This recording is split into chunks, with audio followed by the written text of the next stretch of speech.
Yeah, nothing like a good explosion to hit you right in the middle of the day. Hey, everybody, it's Aaron Live. This is a last second live stream. Something that's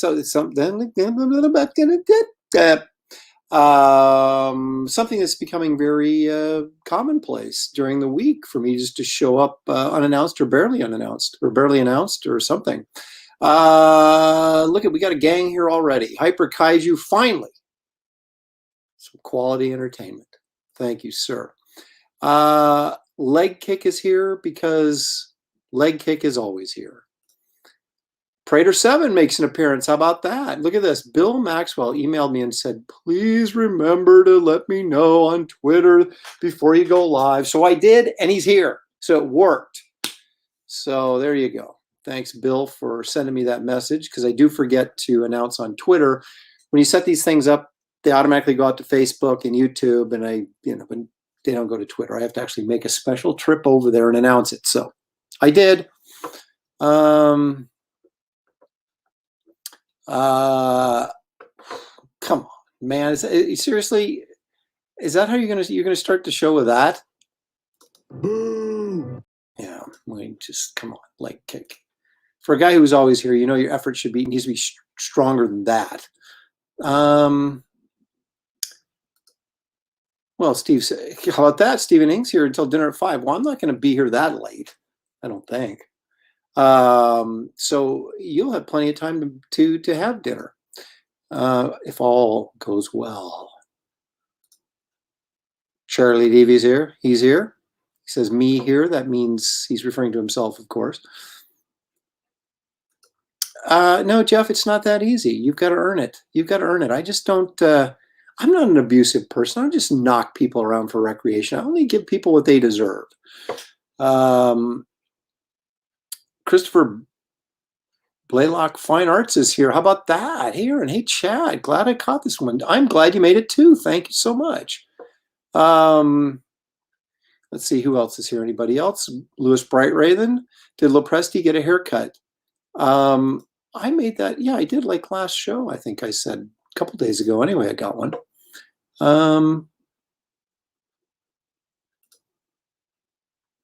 You know what? That's sacrifice right there, man. And I appreciate it.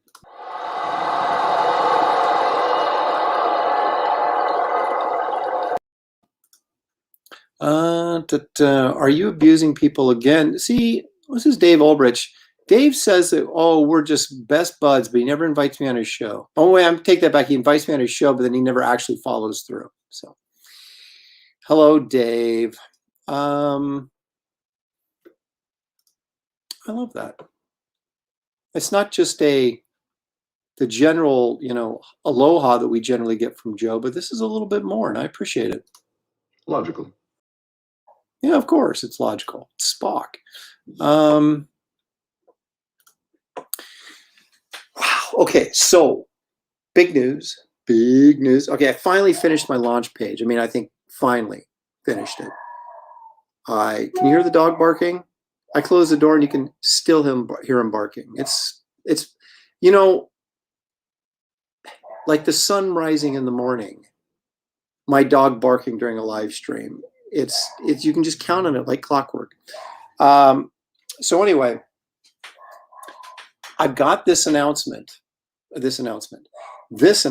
about to make this announcement. I got my brand new Wraith of God video this morning. And I watched it and I went, wow, this is awesome. And then I said, oh, wait a minute, can you change that? And so now he's changing it tonight. So I can't show it to you. I could, but I'd be showing you the one that's not. Oh my gosh, I'm going to go down and kill that dog. So anyway, you guys can hear that, right? You can hear the dog barking, right?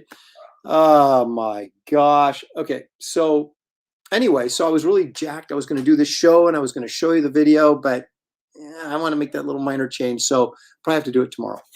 But anyway, so there is a new video, just a smidge from being done. So I'm really excited about that. And then I'll drop that in the launch page and then we'll be ready to go. The question is, can I get everything organized with the big launch to actually get it done at the end of this week like I'm planning, or is it going to trickle over into next week? I hope not, but what'll be, what'll be. What will be, will be. That's what I'm trying to say. So I will keep you guys posted. Just every day I'm going to, give you guys the rundown so that you all know what's going on. Because I can't do it without you guys.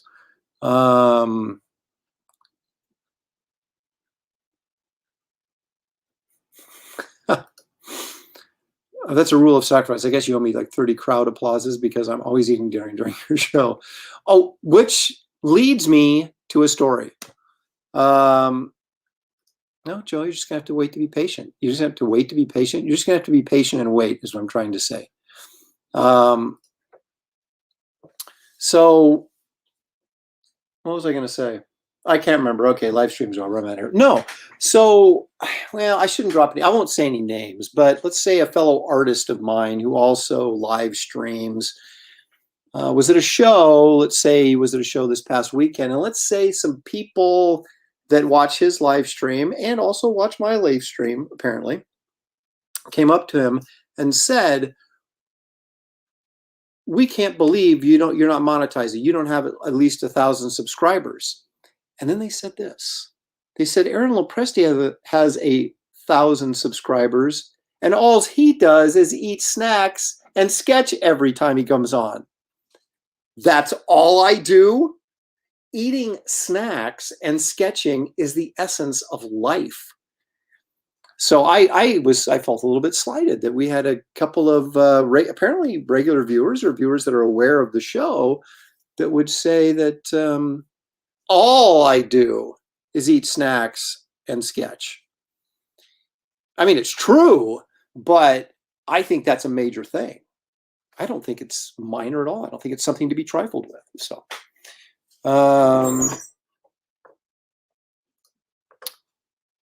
well, Jeff, here's all the proof you need. Okay. He's always angling for it. Okay, let's not be spreading rumors, okay?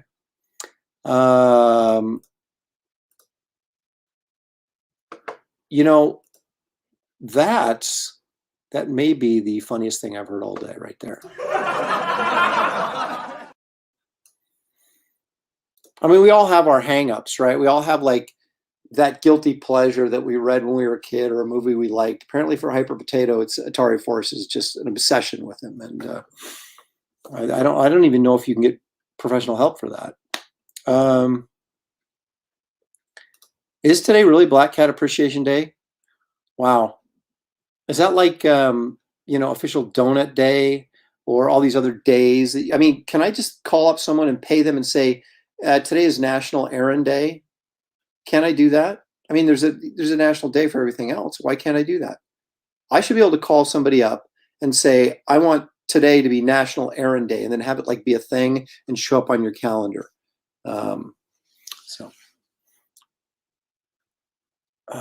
Okay. See, you just, it doesn't take Jeff long to get under my skin. It just doesn't. I'm gonna guess Andy. Well, you can guess all you like, but see, look at Hyper Potatoes with me. It's like snacks and sketches are two of my favorite things. Of course they are. And I don't only just snack and sketch. Sometimes I just sketch because I'm not snacking today. Sunday is snack day, official snack day. Any snacks I bring during the week on these last second live streams, that's a bonus snack. Okay. Snacks are only really expected on Sunday. Okay. So I just want to make that clear. Speaking of snacks, Lisa Lynn, boy, that didn't come out right. Lisa Lynn's a snack. No, what I meant to say was Lisa Lynn is a pusher of White Castle. And that would fit into the snack category, except it would fit into the horrible snack category. So, but Lisa keeps pushing White Castle. Who wants steamed burgers? They're like mushy and wet. Oh, no, thank you. No, thank you. But she does apparently support National Errand Day, so we're all on for that. Now, Dave is trying to pretend like he knows something that I don't. Of course, I know Jose Luis Garcia Lopez, the man with 15 names, drew Atari Force. And I'm not saying there's anything wrong with that. I'm saying there's something wrong with Atari Force, right? Okay, that's like saying, hey, Frazetta drew Dazzler. It was awesome. Well, maybe his drawing, he didn't, of course, but if he had, I could say Frazetta's drawing of Dazzler was great, but Dazzler is still a book I did not read and have no interest in reading. I'm talking about the 70s disco version. I may need to apologize for what? For the Garcia Lopez thing? I don't think I am.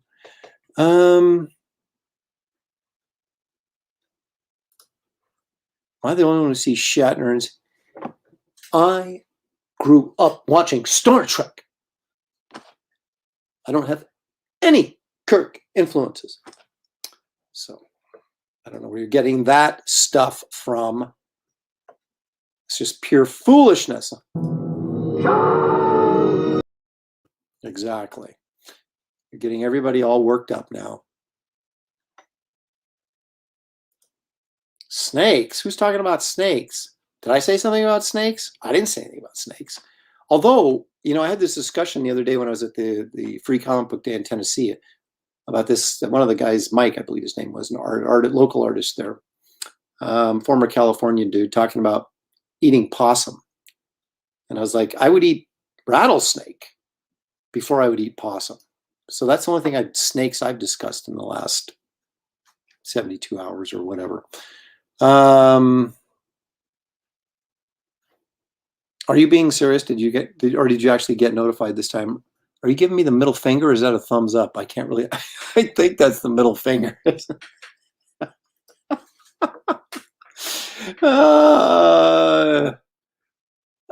See, look at now. Joe's dropping knowledge on us about White Castle. Lisa, I hope you're still tuned in. White Castle used to be liver burgers. Nummy. I don't think they've improved. Now, of course, if White Castle wanted to say sponsor the show, it'd be my favorite restaurant. Much like Taco Bell.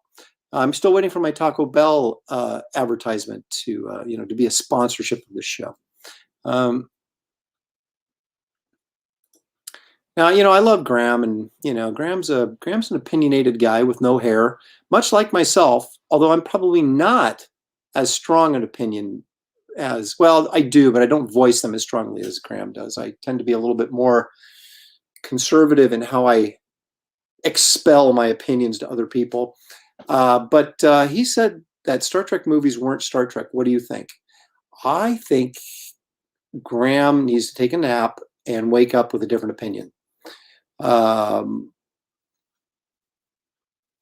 Star Trek 2 is fantastic. Star Trek 3 is okay. Star Trek 4 is funny, but I can see where someone might be a little bit offended by it because it's a little bit on the glib side, but it is funny, so I got to give him credit. It's a good movie. Star Trek 5 is atrocious trash, and Star Trek 6 is actually pretty good. So there you have it. Star Trek 1 is long and boring, but it's still Star Trek, so I've been known to watch it. See, Lisa, you just keep digging that hole deeper. Not only does she love White Castle, she loves liver. So she would have loved White Castle when it was a liver burger. Probably even more than she does now. It's insane. So in other words, YouTube did not let you know that I was coming on. I was on here and I saw you were live watching a clip. Okay. Did you guys watch my my little tiny documentary on the comic book ages? Check that out if you will, just for the heck of it. It's only like 4.5 minutes long, so it's not like it's like 2 hours of your life you'll never get back. That's probably true. He would. There used to be a time when I could have battled Graham in the arena of biceps, but those days have passed by with too many injuries and not enough working out. But hopefully I'll get back to it. It was never a liver burger. Come on. See, now we got the Great White Castle debate has started. Oh man. Let's see here. Hey, look at that. Micro went and saw it. He said, I saw it and actually wanted a longer version. Well, thank you very much.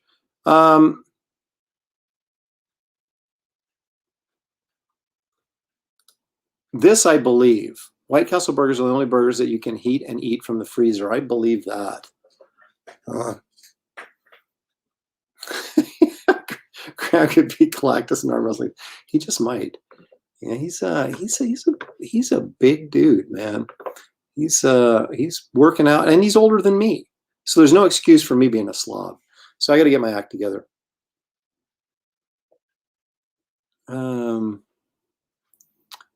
Okay, so let's do the obvious things I got to do because it's it's just how the show works.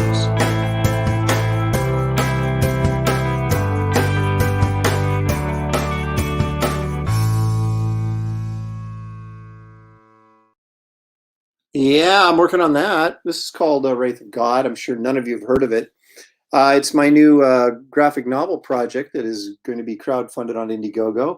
There is a link in the description of this video.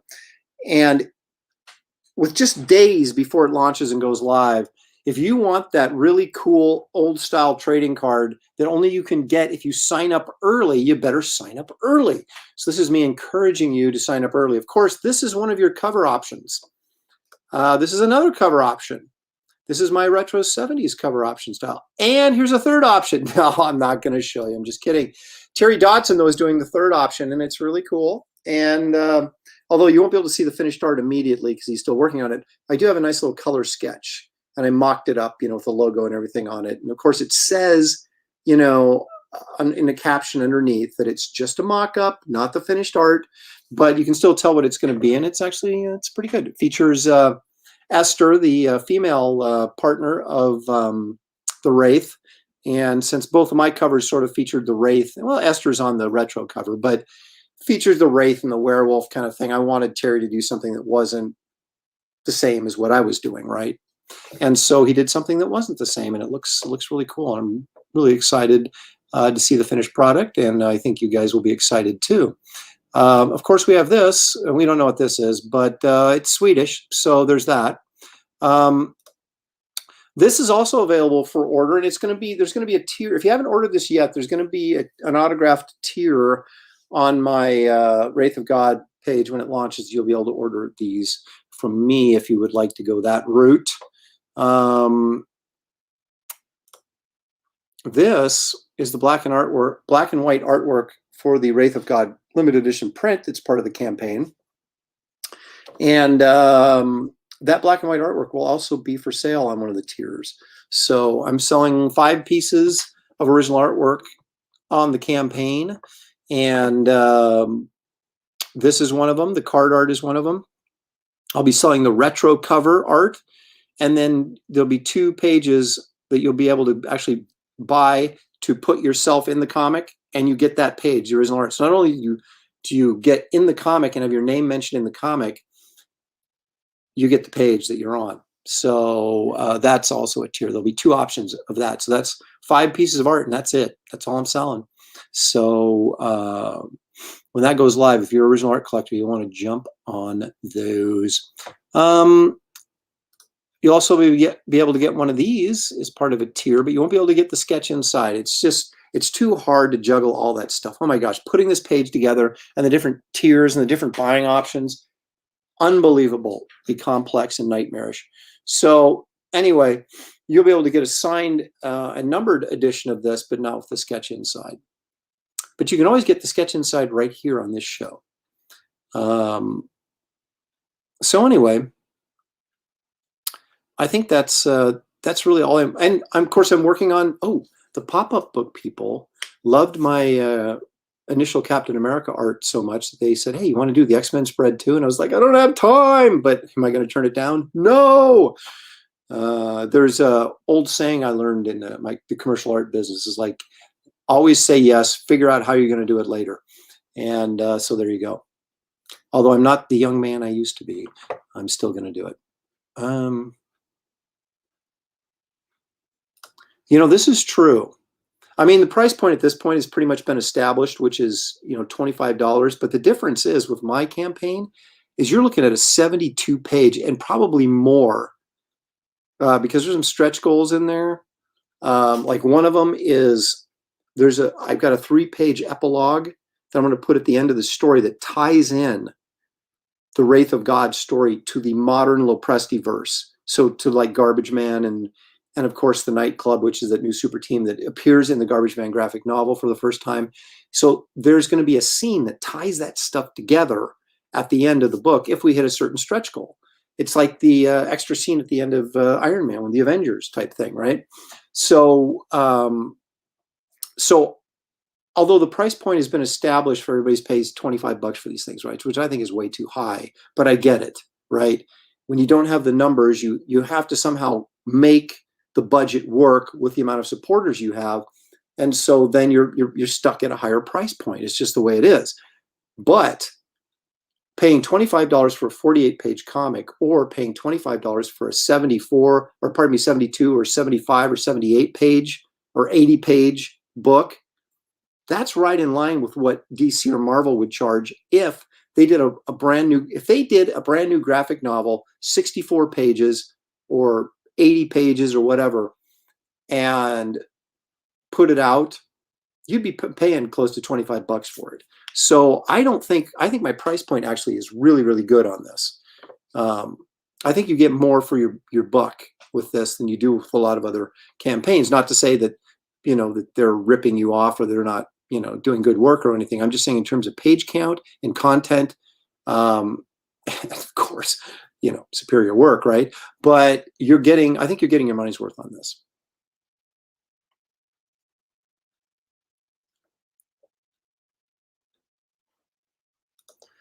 Well, it's a bit of a gamble because, when you're essentially adding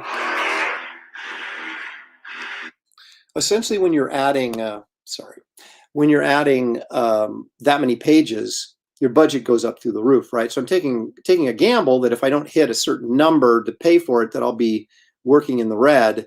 But that's the way it goes. You roll the dice with this stuff, and you hope that, I think there's enough momentum. I think that there's enough interest in this project that it will hit the numbers I need it to hit. But there's no guarantees. But I do think that I want you guys to feel like you're getting your money's worth, and not, like we're a charity case and saying, well, okay, yeah, here, Aaron, I'll let you do your little comic. Here's your $25, even though you're ripping me off. I'm not. I'm giving you, I'm trying to do the very best to give you every bit of your money's worth on these. So,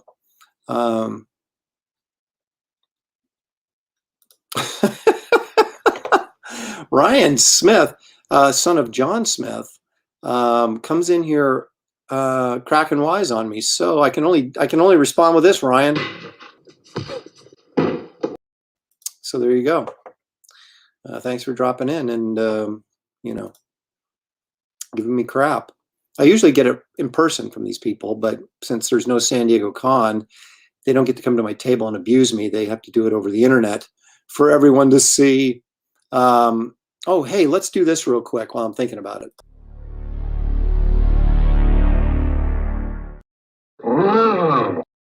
With a little Frankenstein thread at the end. It's important.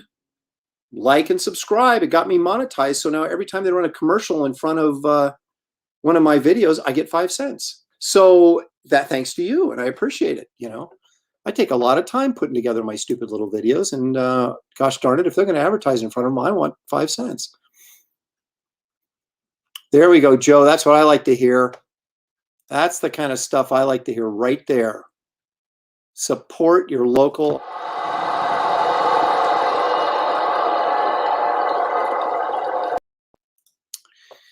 All right, let's get to work.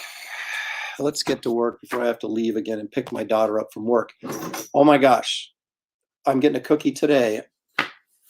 Those of you who were with me yesterday when my daughter dropped in and kind of gave us the rundown on what the cookies were available on Crumbled this week, holy moly, there is a chocolate sensation one that's It's called a chocolate Buckeye or something like that. And I hate to say the word Buckeye because it makes it sound like I'm supporting Ohio State. But man, it looks good. Chocolatey, wonderful goodness. So I'll be getting one of those today, and I'm very excited about it. Looking up your art on eBay, it's amazing the variety of projects you've been on over the years. Yeah, Fox Mulder, the reality is, I've been doing this for 30 years, and I did a series of shows where I listed all of the covers that I worked on. It ended up being, I don't know, 224, 230, something ridiculous like that. I had just had no idea I'd done that many covers. And so you can imagine how many interior pages I've done over that course of time. So there's a lot of stuff that I've done that, and I'm constantly, people that just, it's amazing. You think I've been doing this for 30 years, but people are always discovering me for the first time, just all the time, which just amazes me. It's like, how could I have been in the business working almost constantly for 30 years and have people that are regular comic book readers have no clue who I am? Well, it just depends on what you work on and what certain people read and what they don't read. I mean, there's a lot of product out there. And yeah, I've done a ton of stuff. Some of it high profile, some of it, kind of hidden off in the corner. But most of it's good. Some of it's not, I admit it. But for the most part, most of it's pretty good stuff. So thank you. Crumble cookie, hyper potato, crumble cookies. So if you have a crumble in your neck of the woods, go there and get a Buckeye special. Joe, I'm not even going to put that on.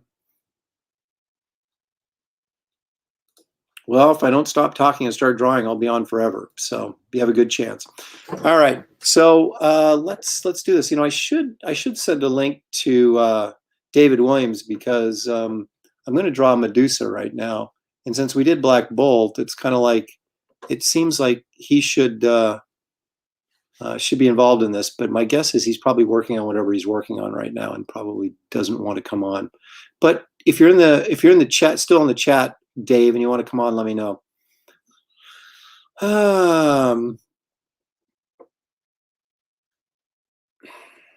Wow. Oops, wait a minute. Yep, first I heard your name was when you started doing the professionals, and I realized I've been reading your stuff for years. Glitch, that's why they have a credit box in the very beginning of the story, so you can find the names there. Angelo, somebody jacked his Facebook account, so he has to watch on YouTube. And he's got a new little nomiker there, little avatar or whatever they call it.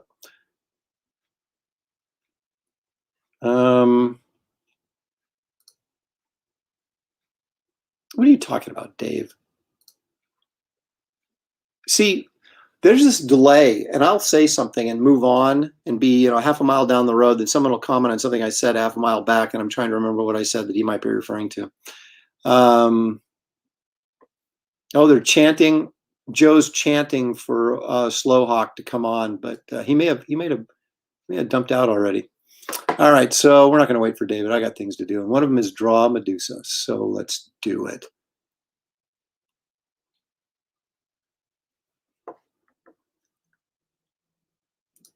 Jerome, that's what we were all hoping for, because, really the best you can hope for when you're doing a book like this is to get a page rate out of it, right? To get paid for the work you did. And, anything profit beyond that is, pie in the sky. You hope it happens, but it's probably not going to. So the only way anybody really makes any money is if someone makes, a television show or whatever, a movie out of your property. And, there's thousands of properties out there, maybe tens of thousands of properties out there. It's a real crapshoot whether or not anybody's going to grab onto yours and make something out of it. But hope springs eternal.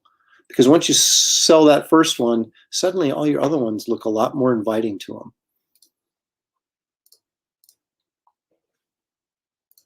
And I swear, and I'm using the brown paper, so we should have no issues.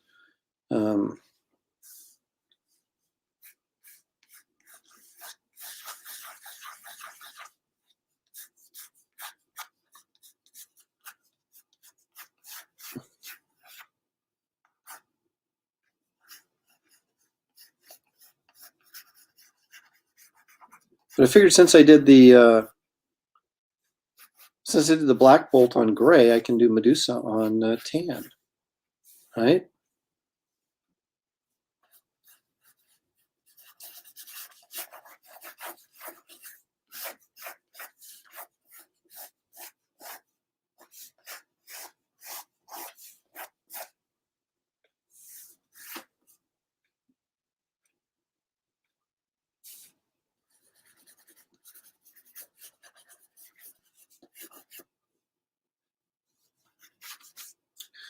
Of course, I'm going to do, well, I was going to say I was going to do classic Medusa, but what does that really mean? She's had so many variations on her costume that it's, there's the ones I think when Kirby first draw her, you couldn't see her eyes. But then when she guest starred in Spider-Man and like Spider-Man 88, 89, 87, somewhere in the 80s, you could see her eyes through the eye holes. So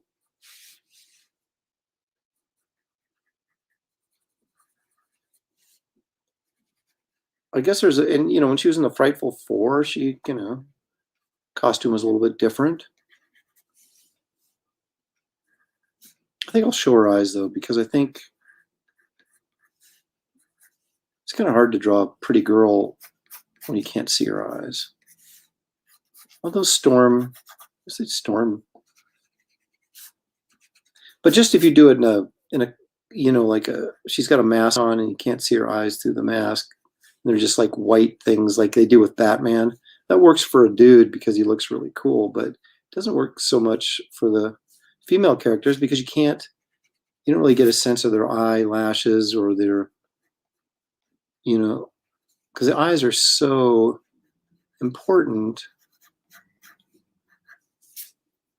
to a character's look, especially a female character, and her beauty or lack thereof. And we all know that I'm not, I only draw pretty girls.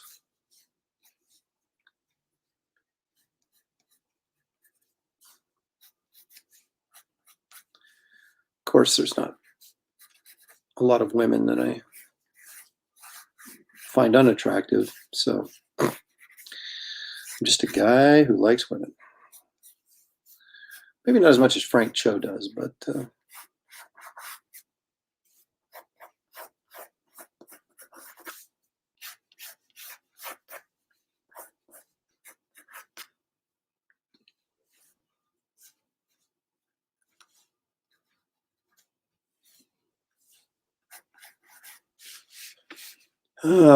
that's true. Beauty is in the eye of the beholder. So I'm going to do what I think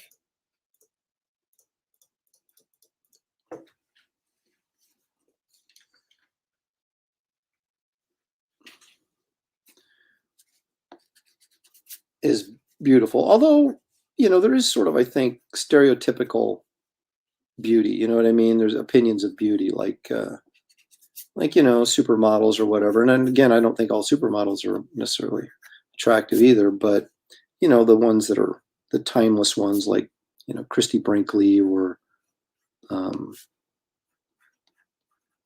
somebody like that. There is sort of traditional standards of what we would consider beauty. That everyone accepts, sort of as a norm, but just from a visual standpoint, not taking into consideration somebody's personality or anything else, because a bad personality can make a beautiful woman ugly really quickly.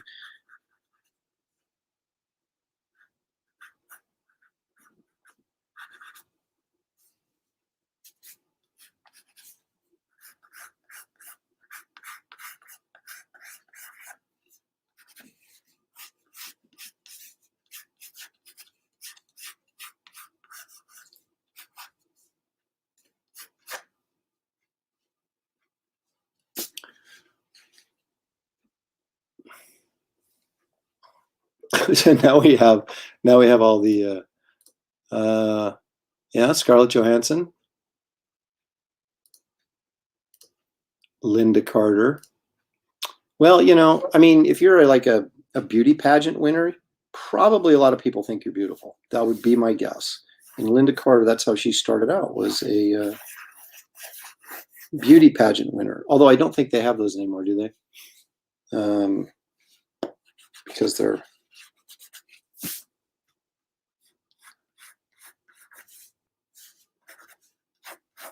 well, fill in your, what would offend somebody in this day and age about something like that, and you'd be correct. So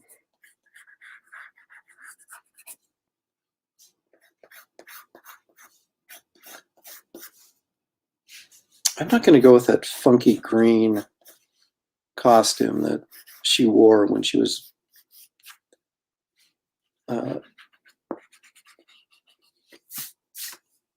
guest starred in Spider-Man.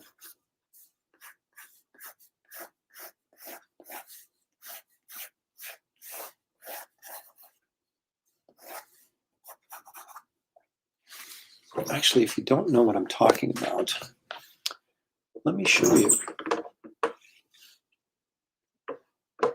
I think it's important that we constantly educate ourselves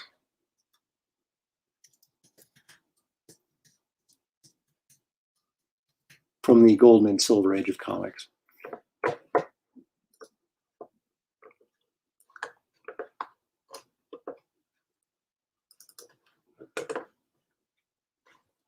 So this is a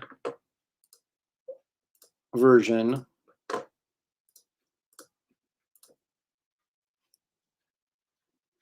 so Medusa showed up, an issue of Spider-Man, that's Romita, of course, drew that, in this costume.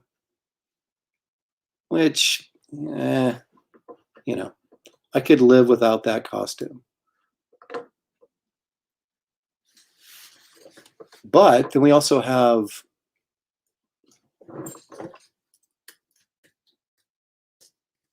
Medusa from the Fantastic Four. Take a look at that. And that may be the route I'm going here.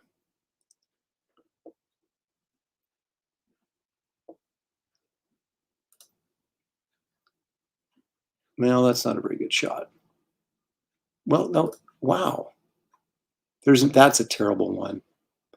I've got, these things are coming up, but they're so tiny that, here we go. I think she actually, didn't Medusa join the FF at some point? Okay, so let's take a look at this one.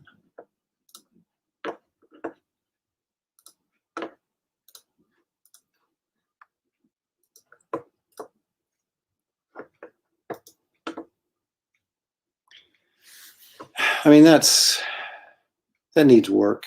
That's lame. As much as I love John Buscema, I am not going down that road. The Joe Madureira version, I don't know that I'm aware of that. I would, now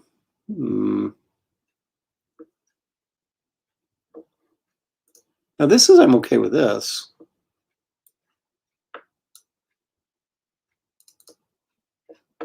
Because this is sort of a take on the Kirby version.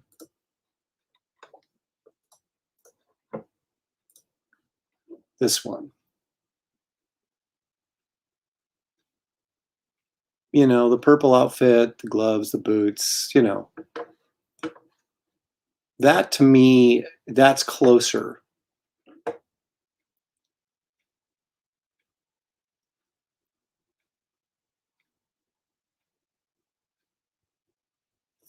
Let's see. Jaylee and Humans, yeah, I remember reading that. I may go this route. I kind of like that look. I think that's, I don't know who that artist is, but I think it's a pretty fair assessment of the old gal.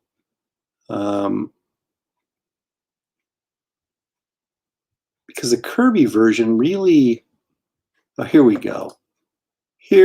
Oh, this. Now this, I'm not sure what to make of this.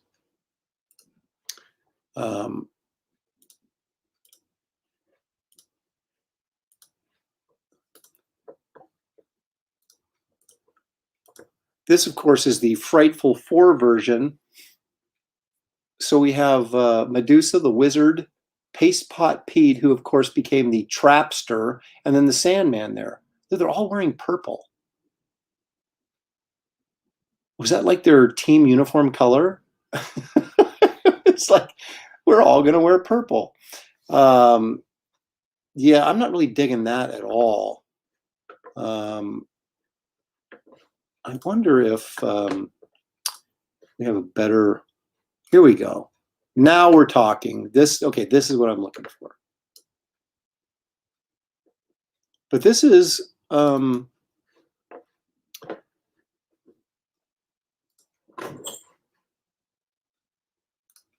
me a second here, sorry. This is more in line with the one we just looked at, though. But this is the Kirby version.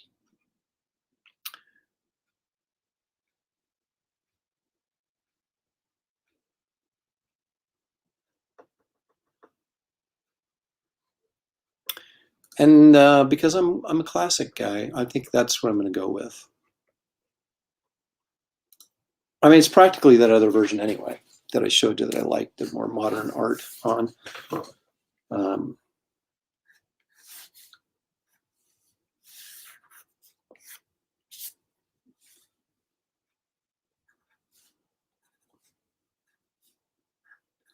So it was kind of interesting that these, the way they sort of rolled out the Inhumans initially in the FF, because they originally had Medusa show up in the Frightful Four.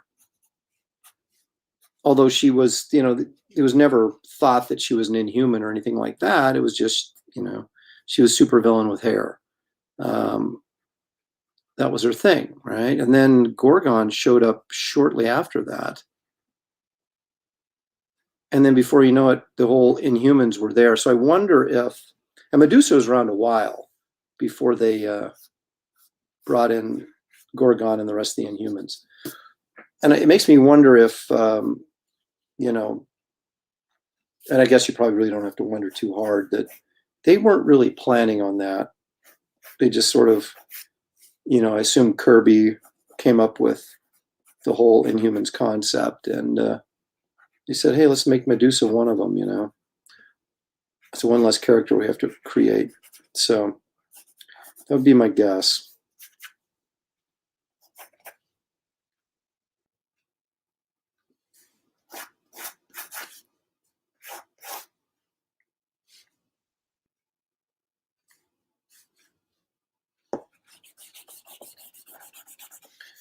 I don't know if I'm digging what I'm doing with that leg too much.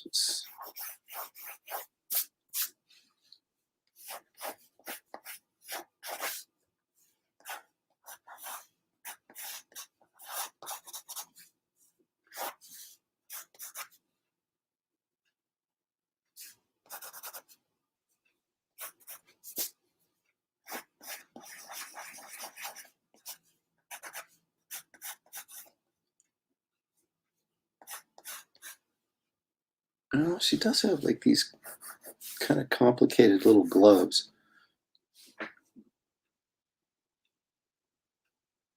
What's he doing there?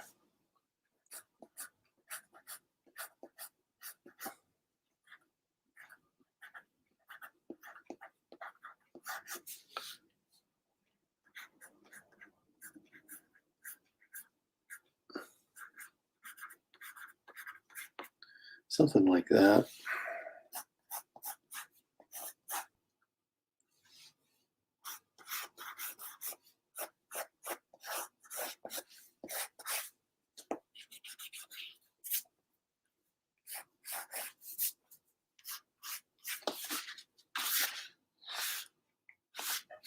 Sure. I want to make sure I get this bod right, because it's when you're drawing flat like that in your lap, like I said before, it can really screw up your perspective on the figure work. So I really need to get it so that I'm seeing it straight up and down in line with where my eye line is. So I'm seeing it properly.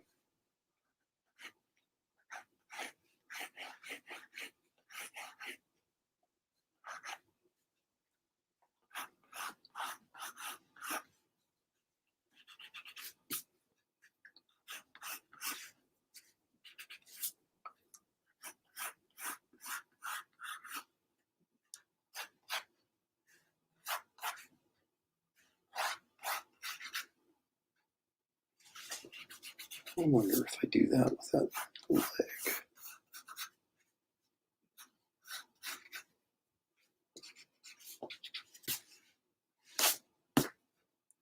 Yeah, I think I'll do that.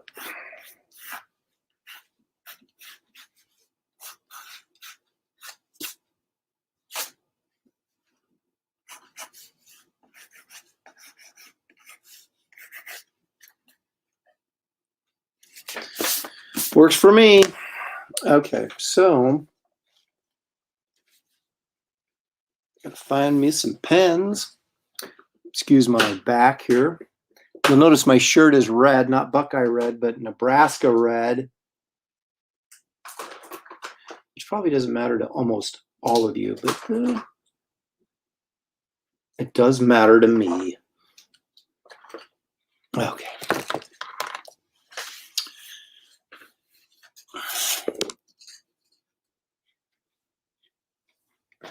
Now this is interesting. You know, there's a similar question that floats around where someone would say, well, who would win in a fight, right? Thor or Superman? Well, who's prettier, Sue Richards or Medusa? Well, it depends on who's drawing him, doesn't it? You know, you got a fiery redhead with a lot of hair. Look out, baby. It's trouble. Yes, I've driven through Nebraska many times. No, you're right. There's not a lot to see. But I'm just going for football, baby.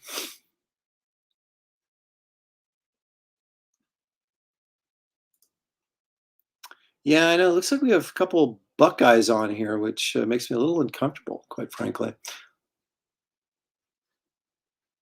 Hey, there's Mike. I was just talking about you, Mike, this past weekend. We were wait a minute. You got me figured out, man. You got me pegged.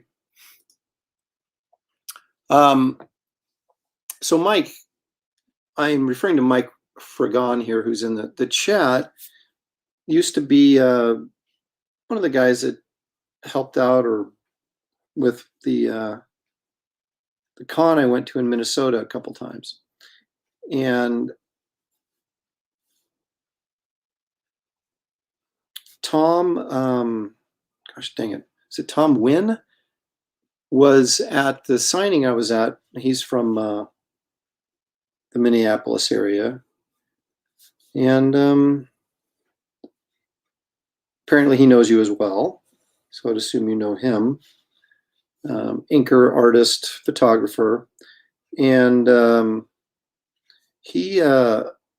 had told him that you'd taken me out to an authentic Szechuan restaurant where we actually like cooked the food on the tabletop right in front of us. I thought that was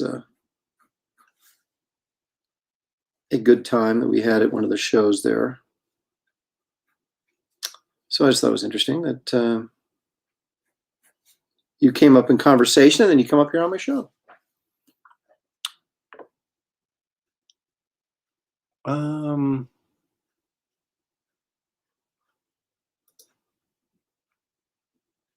Yes, David, that's exactly who it is. How did you ever guess?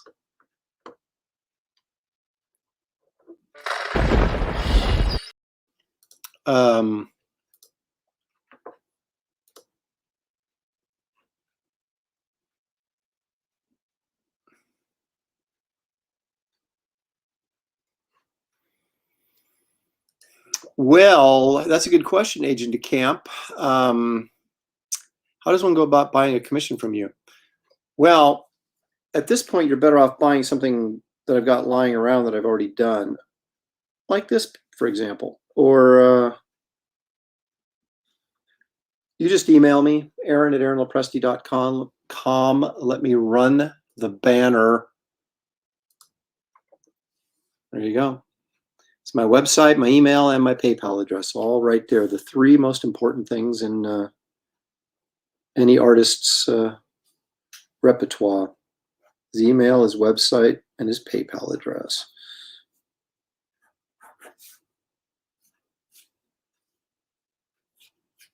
This pen is not giving me the heavy line that I want out of it. It's ticking me off. Let's try this one.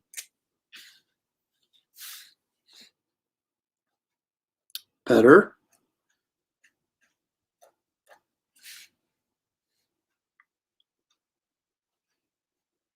But yeah, I've been kind of with Wraith of God launching very soon, and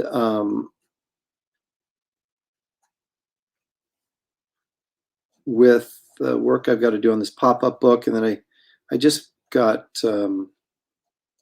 hit by, no kidding, 3 cover requests all on the same day. So trying to figure out fitting all this stuff in. You can get on my commission list pretty easily. You just have to ask and I'll put you on there.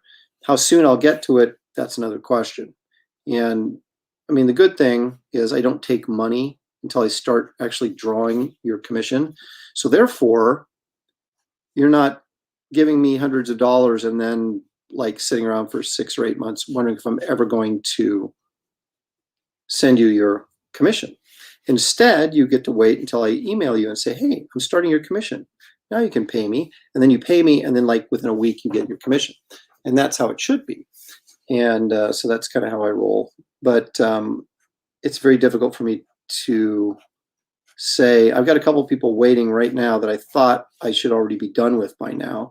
And I just haven't been able to get to it because I've spent so much time doing this, live streaming, and promoting Wraith of God, and doing stuff associated with that campaign, that I haven't really had a chance to get in there and get those commissions done. And then I've got other work that has rolled in, like I said, the pop-up book and the covers, and I'm doing a beer label. So, and all that stuff actually is kind of suffered a tad because of Wraith of God. It's just, the enormous amount of work and time it takes to get campaign ready to launch. And then once you launch, you got to sell the heck out of it. And of course, I've been selling the heck out of it before it launched. So,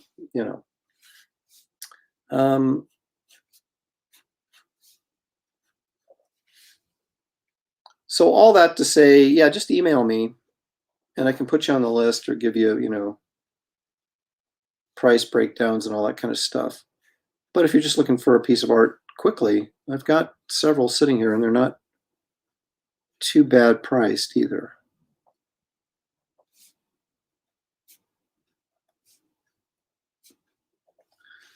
In fact, perhaps we'll take a look at them in just a minute.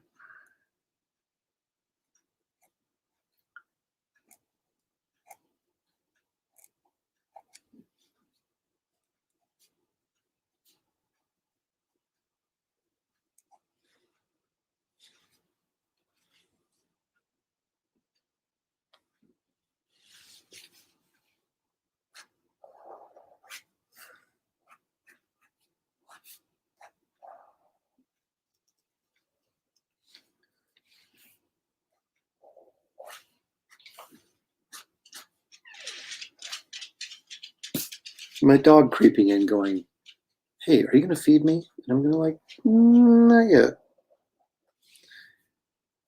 Not till I'm done with Medusa. Okay. So let's go with a 0.3 here to do the old face.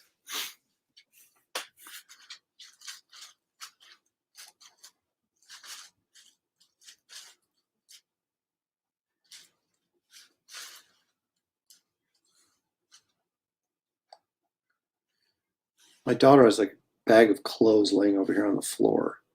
In my studio, of course, not in her bedroom, but in my studio that she wants to get rid of. And so the dog has decided that's going to be his new sort of sleeping area.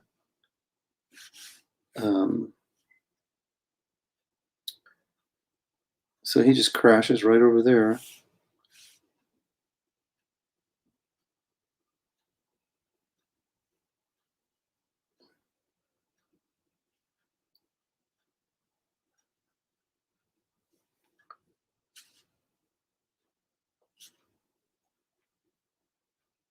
And I'm happy to announce that the heat wave, at least for the time being, is past.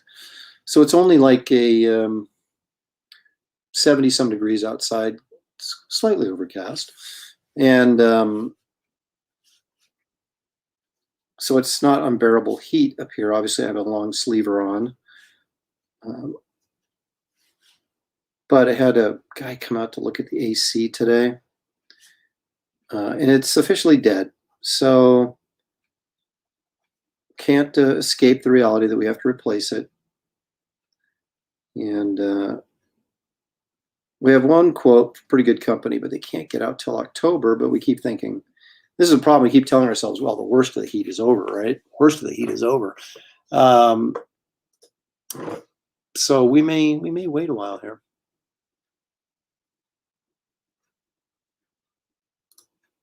I'm not sure what David's trying to say here. Tego biddies. What do you think that means? You know, that is an excellent that's an excellent idea. You know what? I'm going to get in touch with Dan and see if he'll come on my show. That'd be a heck of an interview, wouldn't it? He just might do it.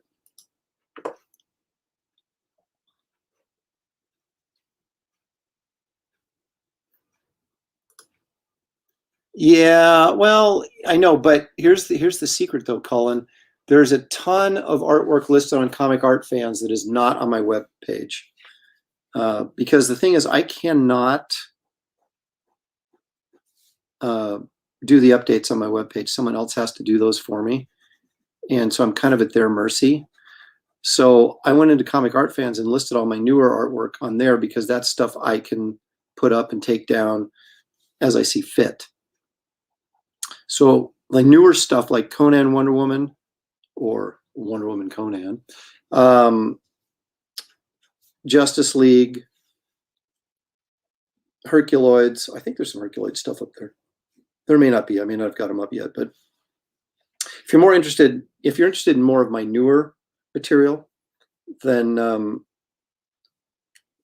you'll want to go to the Comic Art Fans and check out my galleries.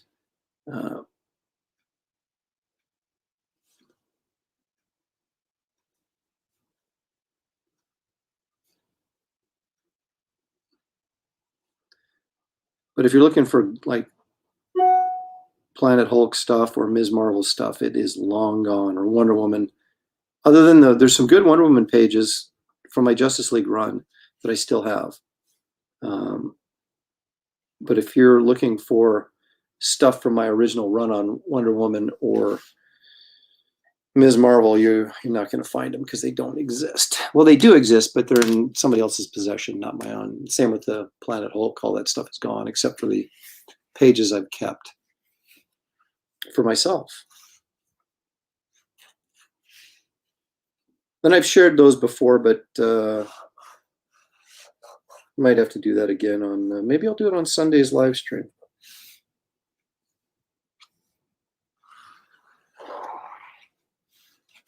Could use a lot of red ink on this girl's hair, I can tell you that.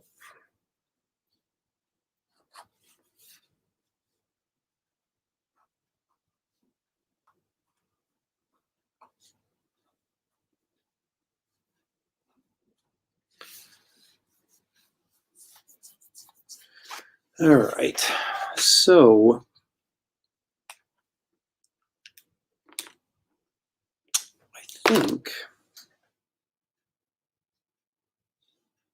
I think I need to get a black pen. That's what I think I need to do.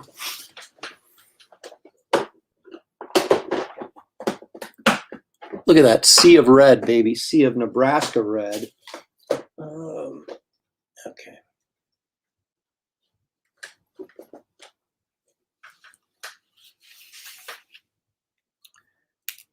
I hope this doesn't make a mess all over the place. Okay, let me see what I'm going to do here.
The sound of marker.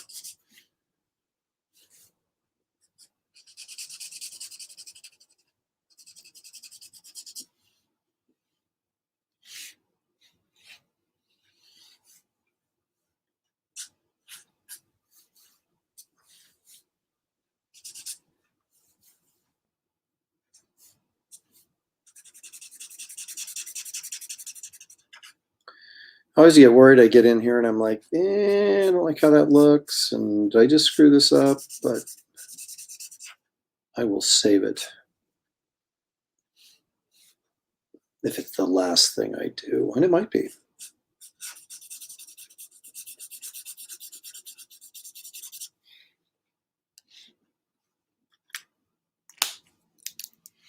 This could get messy. I opened this sucker up in Tennessee and there was ink everywhere. I'm going to pull it over here. I think I'm good though. I think it's good. Oh, it's so full of black ink. It's going to just flow smoothly.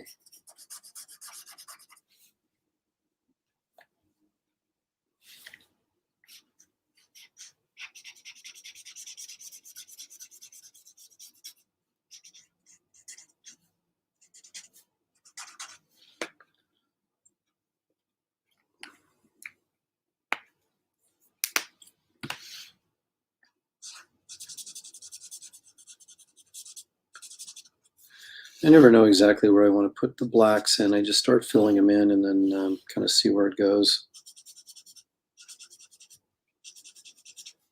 It's a little easier to do that on a sketch and get away with it. You know, if I'm doing it on a page or something in a comic, I want to be a little bit more organized, shall we say, and how I plan that out.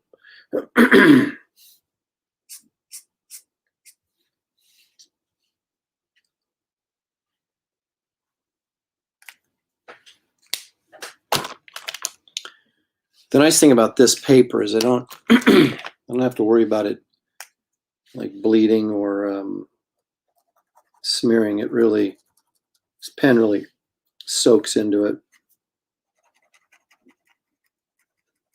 I think I'm going to do a short video on the tools I use.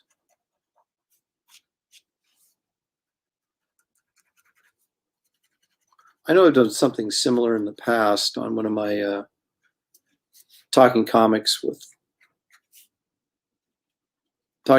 Art with Aaron Lopresti videos, but I don't think I've actually gone in and broken down all the tools that I use and why and all that kind of stuff. So I think I may do that. They tell me that short videos are the way to go. I mean, these live streams are great for, you know, when you got people live tuning in like you guys are right now, but for watching later, you know, these massive 2-hour videos or 3-hour videos, which this won't be one of those, but You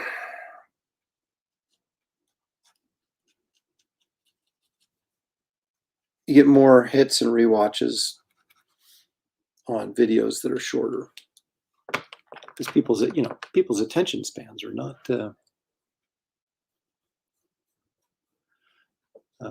what they used to be. That's for sure. Hey, there you go. Stephen put a link in there for my CFA gallery, for sale gallery. If you're interested.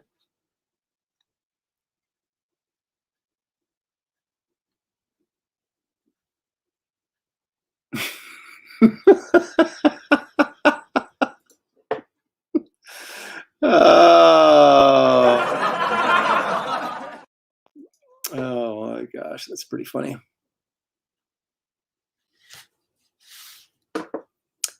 Mike's quite thankful that his air conditioner was only the circuit breaker. Yeah, well, mine's broke. It's been verified, so. Hey, there you go. There's a testimonial. CFA is how I got that Wonder Woman splash of yours, see? Am I selling that huge splash Modoc? No, I'm not. Not yet, anyway. If my Wraith of God campaign doesn't do as well as I hope, maybe I will be sooner than later. No, it will. It'll do great because you're all supported, right?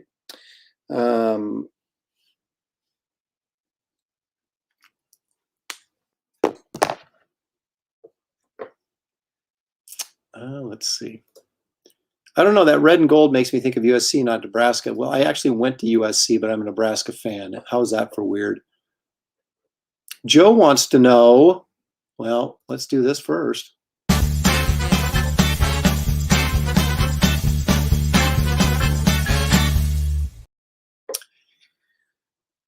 Joe, what's your favorite fantasy movie and fantasy book? Well, okay. Do I have to go with a single book or a single I'm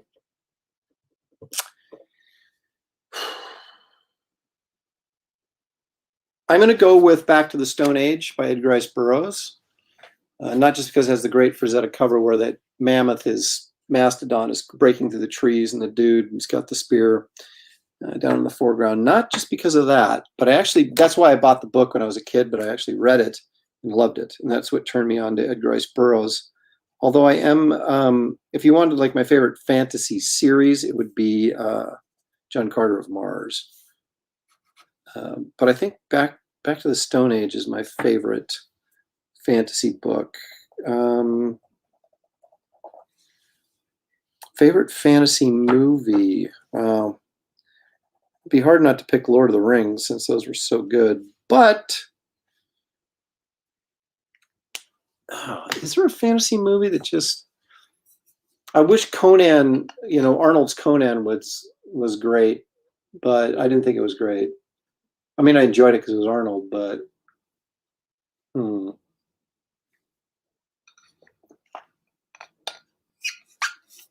fantasy. I might. You know that animated film Klaus or Klaus or Claus or whatever it is that came out a couple of years ago?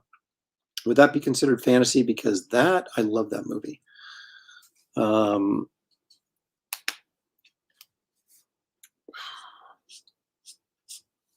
Now, my favorite fantasy comic book would be The Life and Adventures of Santa Claus by Mike Plug, based on the Frank L. Baum guy who gave us The Wizard of Oz book. But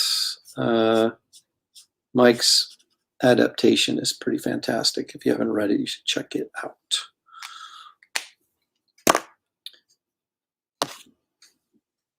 Fantasy movie. I know I'm forgetting something. I really like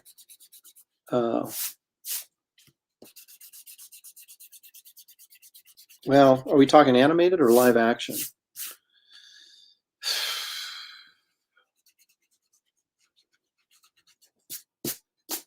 And Star Trek wouldn't be fantasy, it'd be sci-fi, right? So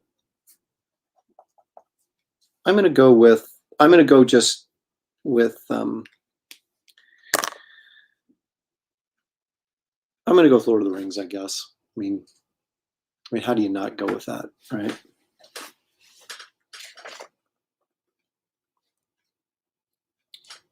But there could be something out there that I'm not thinking of.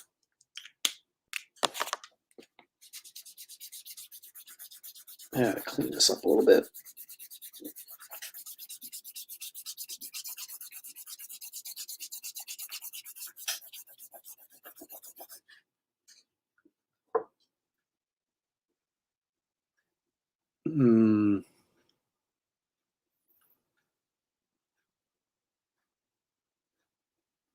It says live action and then animation. Live action. Think, man, think. I'm gonna go with Lord of the Rings.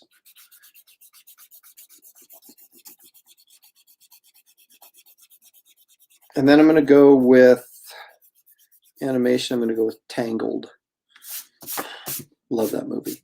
Love it. And I think that counts as fantasy.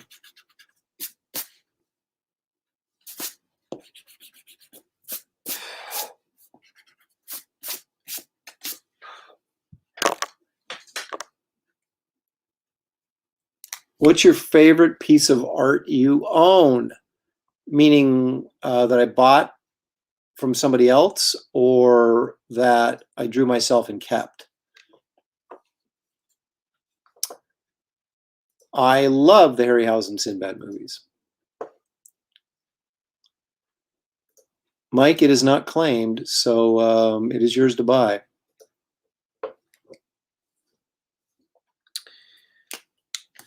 But let's finish it first, shall we?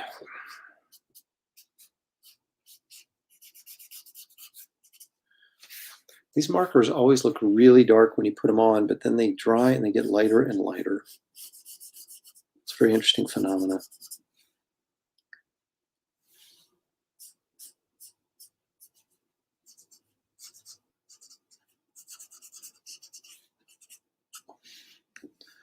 I'm going to sock this with some color as well. Not yet. See how light that got? How dark it is here, and then how light it ends up being when it dries. It's very interesting. And it only does that on these like brown and gray papers. It looks super dark and then lightens up.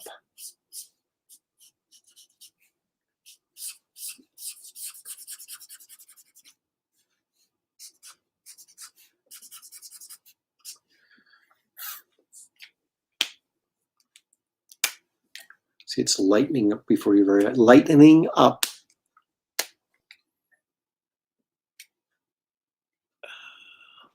Other than MODOK, who do I have the most fun drawing?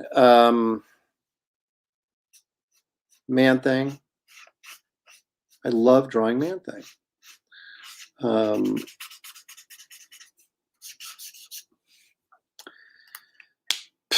Probably the Hulk right after that.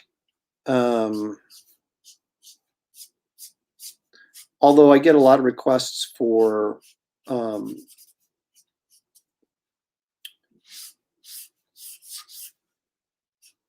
Planet Hulk. Doing the armor and everything is kind of a bit a pain in the butt. So just the traditional Hulk is a little bit more pleasant to do for me because it's a little more relaxed process. It's pretty much just bulky figure drawing with some tattered clothes.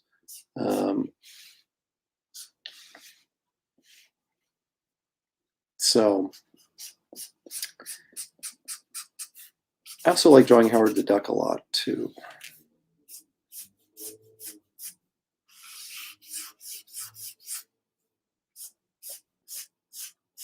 Some of my favorite pieces of work have been Howard the Duck Man-Thing commissions.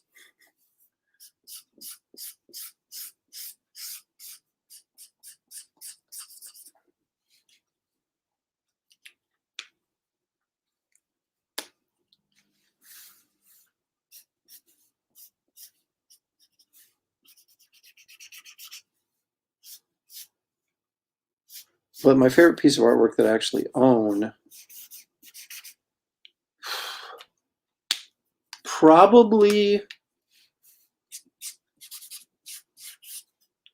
well, probably one of those 2 pages there. The one color one is from Weird World. It's Buscema Nebre's ink, Buscema pencils, Nebre's inks, and Peter Ledger did the colors on the board. So it's like everything's there. That page right there is from Marvel Premiere number 38, which was the Weird World story that was in there. And that's Plug inked by Nino. I know you can't see it as well. But it's got a nice dragon on it, plus both the elves. There's a Simonson Thor right there that I'm quite fond of, that he did specifically for me. So, ooh, way over in the corner, Mark Nelson, like lizard guy. There's a Jack Davis Frankenstein. That's a print though. That's not the original. So yeah, I've got an Adam Hughes piece that I'm really fond of, Supergirl and Mr. Mitzel-Pitlick, that I've actually shown on this channel before. But probably those pages, because they're actual comic book pages, you know, and not sketches. I know a lot of people are sort of enamored with getting sketches from artists, and I'd rather have the page because it was from a book that I read and enjoyed. Although I do love getting sketch art. So I used to have some rights and stuff that would have been my favorite, but I don't own it anymore because I had to sell it for financial difficulties. So those of you who believe that comic book artists are rich and famous, that's not true. It is maybe for a couple, but for the most of us, nope. Just getting by like the rest of you folk.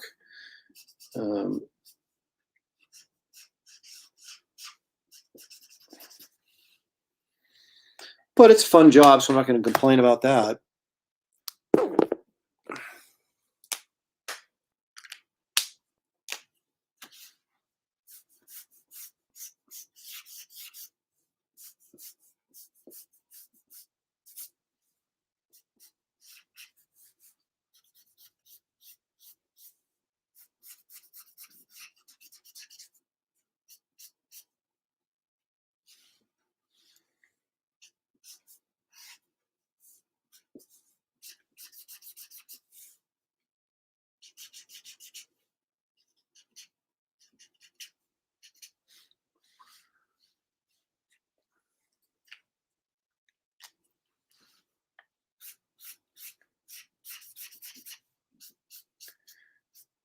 If you ever can get yourself to really be loose, and that's the hard thing, because you're always afraid that you're going to make a mistake and screw it up. So you want to, but you can really get some nice effects if you just lay that, color or marker down, and then just kind of build off of it. And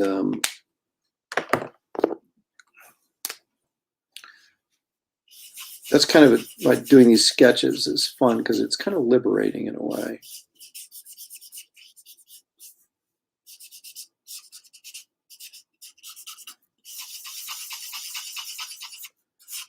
Of course, that's not to say they always turn out perfect, but a lot of times you get a real nice sort of look and feel to the art just by kind of going for it. And you have to have some idea of, direction in terms of lighting and what do you want to get accomplished, obviously. But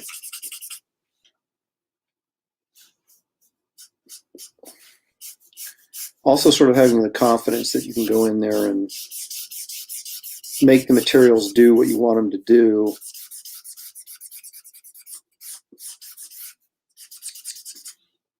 Can help you be a little bit more bold.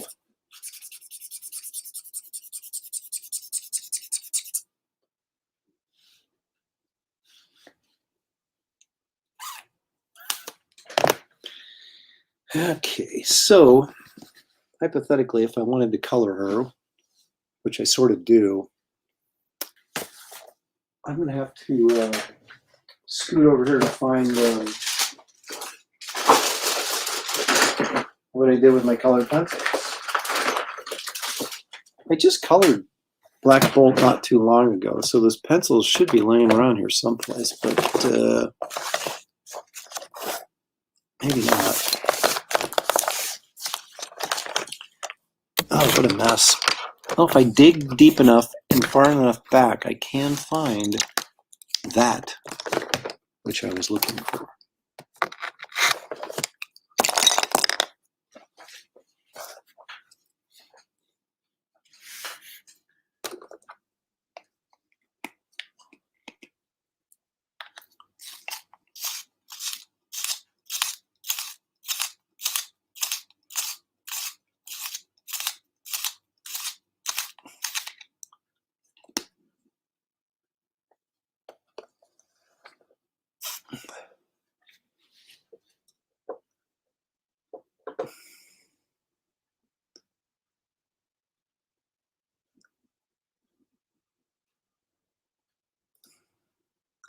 I'm trying to even remember that movie. I mean, I saw it, but I can't really remember. I've seen Wizards a ton that Bakshi did. Bakshi's stuff is okay.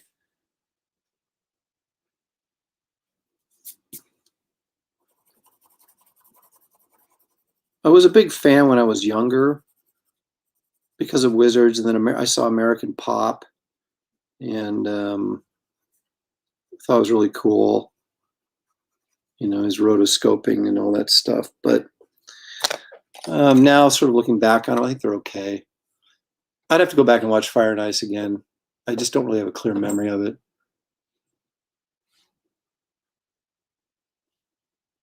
Yes, there's tons of Funko Pops up there. They're all Shelley's, though.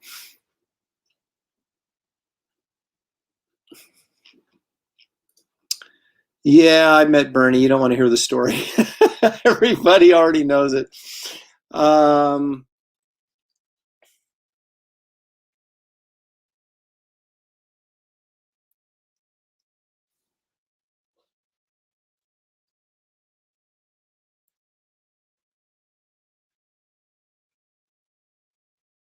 Was there a question in here by...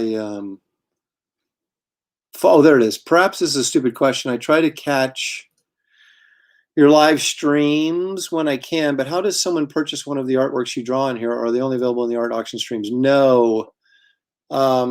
You email me, or if you can Facebook message me, or you can Twitter message me. And that's pretty much it. And if it's the piece is still available, then I say yes, you may buy it. Now, like Mike said, he wants this Medusa piece, so in the live stream, so I know he's good for it. So, you know, this is now Mike's. But I mean, again, here we have like this Black Bolt piece. Oops, sorry, I'm turning it the wrong way. It's Black Bolt piece. This is 11 by 14. This is 300. This was 300 till I bent the corner right there. It's a very minor bend, but still. So now this is 250 plus shipping, of course. These little 9 by 12s are, I should charge more for this MODOK. Probably should charge 150 for that. I did a lot of work on that. So that's 150. That Hulk's 100. It's kind of, there you go. These are 9 by 12. Wonder Woman's 100. You know, it's just basically, I got a Wolverine over here too. That's 100. So yeah, I mean, if you just see one of these things, and you're like, dang, I want to get that, just email me, and or message me on Facebook or Twitter, and or even Instagram if that's what you're on, and that's all you have to do.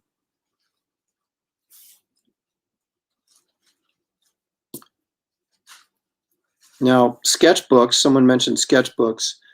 If you want to get a sketchbook, and I highly recommend it because they're good.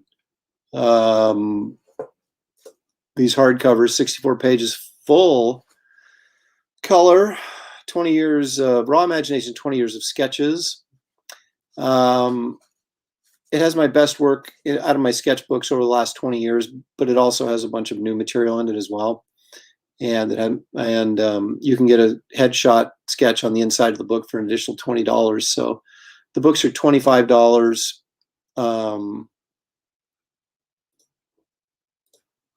There's the info on that. So the sketchbooks are $25, and if you want to sketch on the inside, they're $45 or $5 shipping. And all you have to do is email me. Pardon me, that's not true. All you have to do is send me the money on PayPal, but tell me why you're sending me the money. Like, Aaron, I want a sketchbook, and I want a head sketch of Medusa in it, or whoever. And then make sure your address is on there. Then I do the sketchbook, usually on a live stream, put it in a box, and ship it to you. It's that simple. So, moving back to Medusa. No, Joe wants to know, he's digging for more information about Bernie Wrightson. No, I just met Bernie about 5 or 6 different times, went to dinner with him, sat next to him at shows, and he never remembered me the next time I saw him. And so I finally just kind of got tired of it, because he was like my hero, you know, and it's like every time I met him, he didn't remember me. So, or maybe he didn't like me and he just pretended he didn't remember me, which, you know, that, I guess that would even be worse, wouldn't it? But yeah, so that's kind of the joke. And I did piss him off once, but since he didn't remember me, you know, it didn't really matter.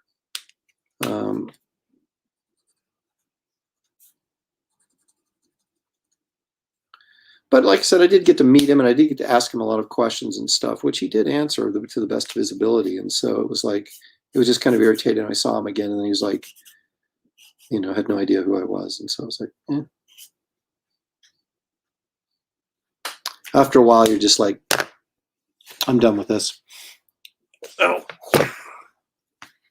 It's a sad, tragic tale, but there it is.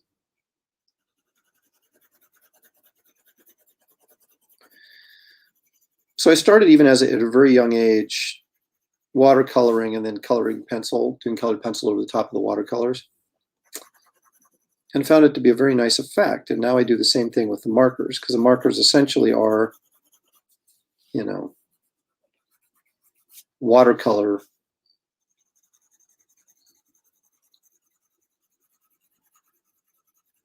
paints, just in a pen form rather than a brush.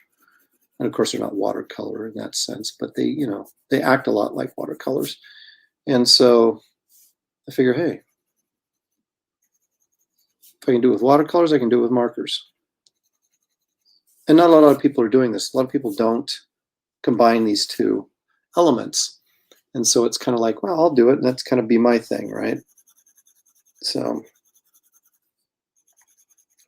because otherwise you're trying to, you know, emulate what, you know, Adam Hughes is doing or somebody like that, and you're like, then you just become a cheap imitation of somebody else.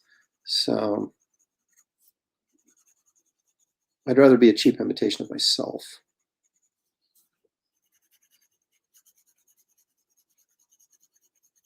Although some people say, oh, your work reminds me of Adam Hughes or Frank Cho's. I don't see it.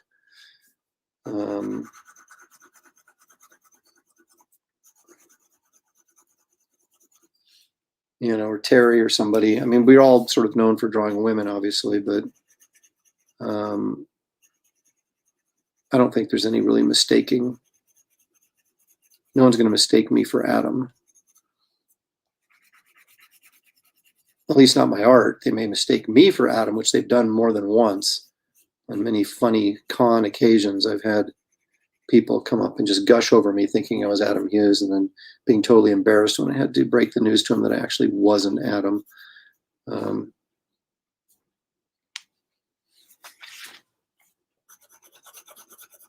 But I doubt very much anybody's gone up to him and gushed over him and thinking he was me.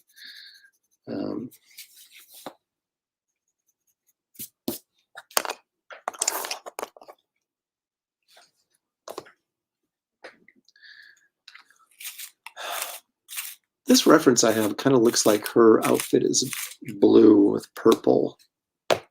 But, so I'm going to go ahead and lay some blue over this, which won't look blue to you on screen.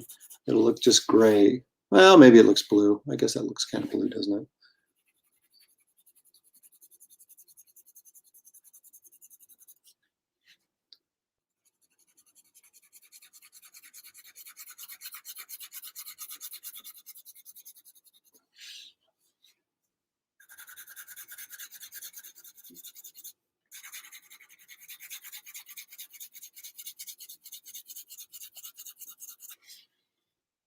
I should do a live stream painting, shouldn't I, sometime? Boy, that's asking for it. I don't paint all that regularly, so you're just asking for me to screw up live, but hey, there's no fun if there's no adventure or risk. Actually, I don't really believe that, but sounds good.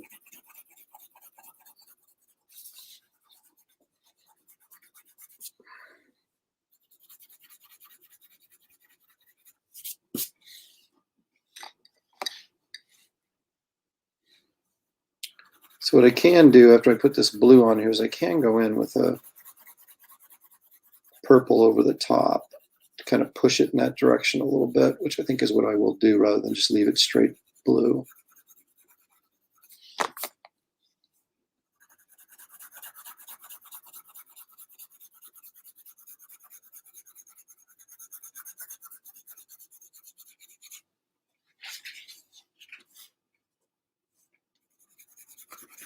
And again, I cross-hatched my color because it helps give it more of a even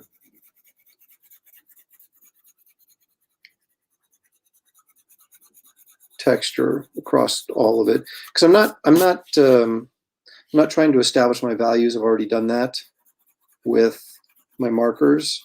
So essentially just laying flat color over the top of this, you're still going to have the modeling underneath that you did with the markers. You don't have to do it with the colored pencil. So what I'm basically trying to do is just get a more or less a flat, even coat of color with the colored pencils. And I do that by cross-hatching.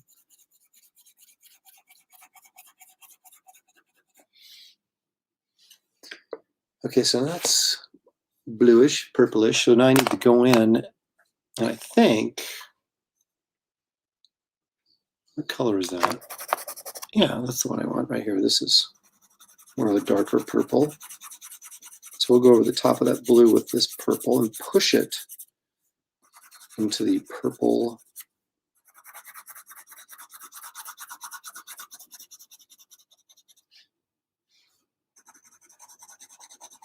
A little darker purple anyway. I'm using bigger, there's more space in between my line strokes here to kind of create a little bit of a pattern. But then I'm going to cross-hatch right over the top of it anyway. But I'll still give it kind of a checkered pattern on there. I don't know if you can really see that or not. Yeah, you can a little bit. Yeah, you can see. So it gives it a little bit of texture to the costume or something, you know.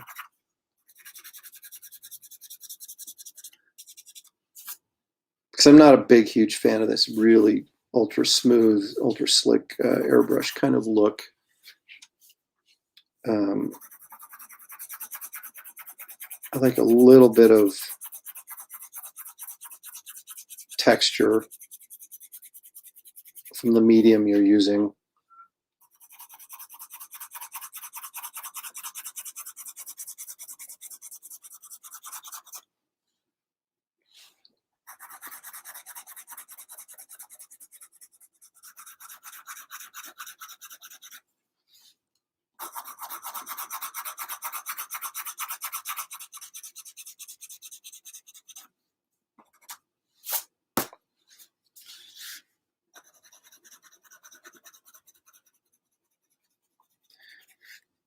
And if I think there's too much texture, we can always get out our piece of tissue paper. and just kind of smudge it. And it won't completely get rid of the, you can see it's picking up some of the color there. It won't completely get rid of the texture, but it will soften it a little bit. And that's really all I'm going for.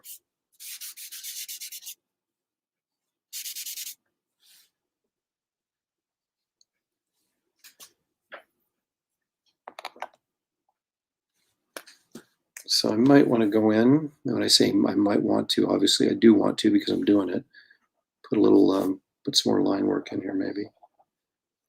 It doesn't really flow well over that waxy colored pencil, so you have to go with a thicker pen line. And don't push very hard, and it'll lay down all right.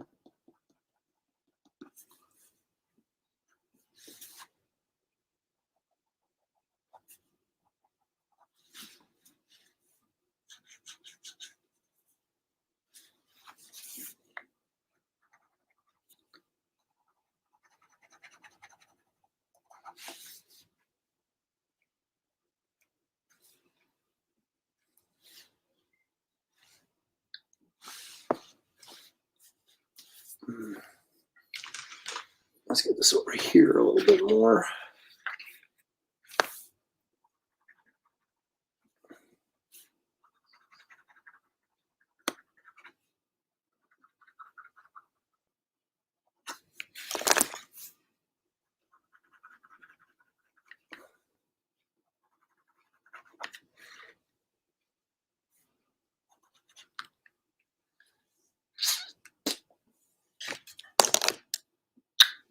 Okay, so now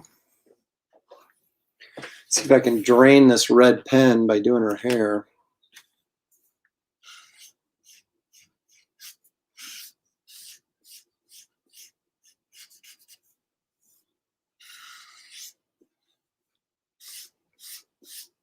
Of course, this is Chinese red, or pardon me, Chinese orange. So it's not really red. And with this tan paper underneath, it's going to make it even more orange, which is fine. I mean, redheads don't really have red hair. It's more orangey. So I think it works perfectly well for what I want.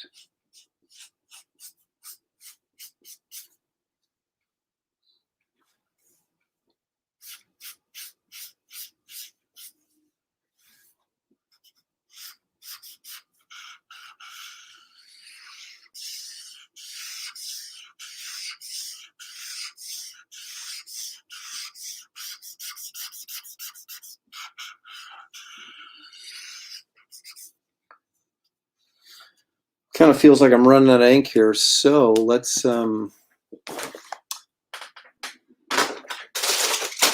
if I got my refill handy, and I do.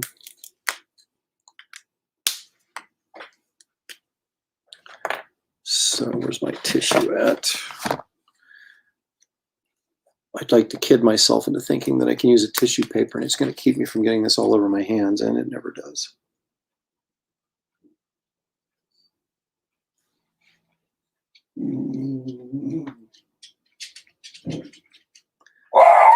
It's my dog letting us know that he knows that somebody's outside.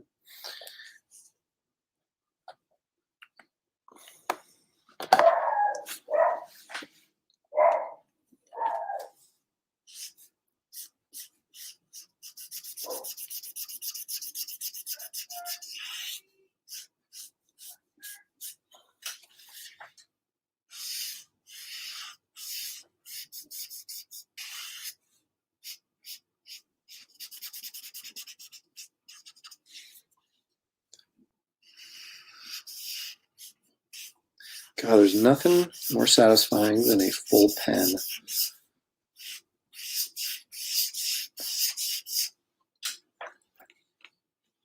Oh, Shelly Showtime's in the chat.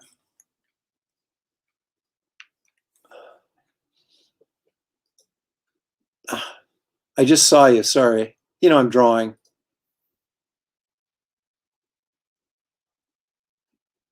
Let's see. Oh, there she is. See, she was way back here saying hi, everyone. So I wasn't ignoring you. I just didn't see you. Look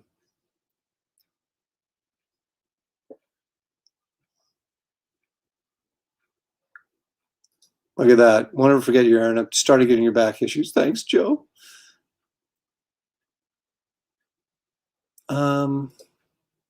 Aaron, I'm a Silver Age guy. You've always been up there with George Perez, John Byrne, and Mike Grove with me. Glad I came across your channel. Hey, Christopher, thank you so much for saying that. I really appreciate it. I hope you let them go for a while about when they thought you were Adam before breaking the news. You know,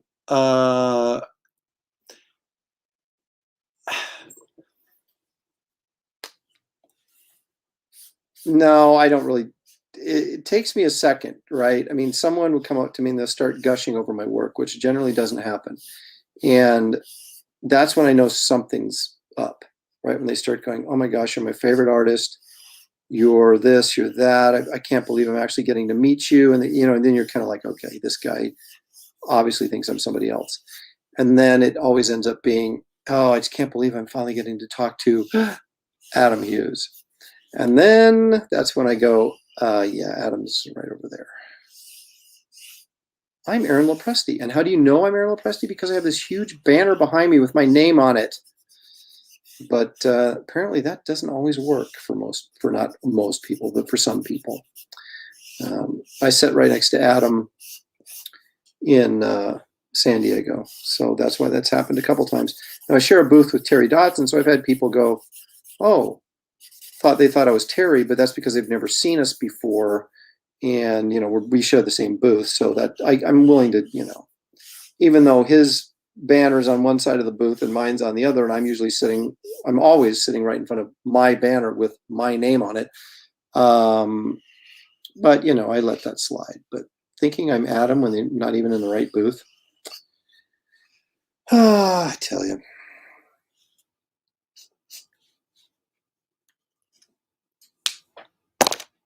It's tough being me.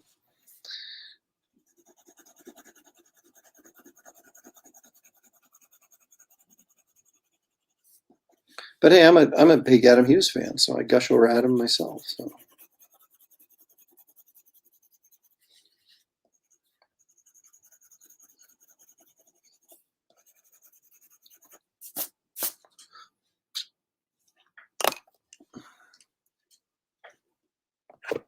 Okay. Oops. Let's see.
I love it when my dog just kind of wanders around. He kind of looks up at me because he knows we're getting really close to dinner time. He's like, "Hey, man, can I get you to, send me a little bit of food my way?" I'm like, "Just hold on, fella. I'll get to you." Yeah. Ooh, it's 4:30. Yeah. Okay, thanks. No, I'm loaded up here. Thank you. I'm almost done.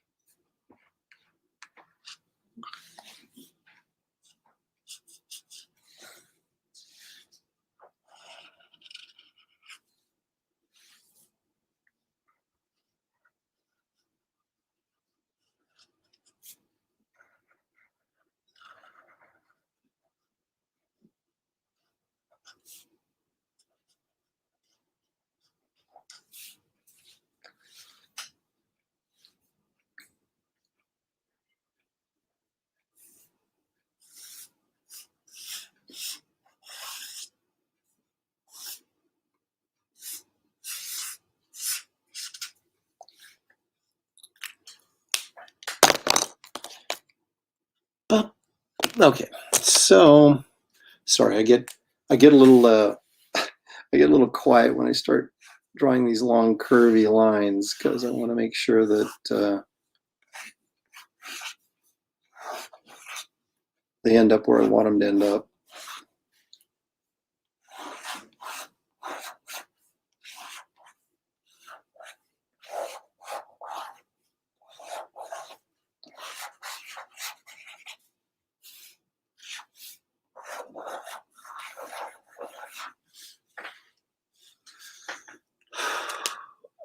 Okay, so I guess she's a redhead. She's going to have green eyes, right? Although I know there's redheads that have blue eyes, but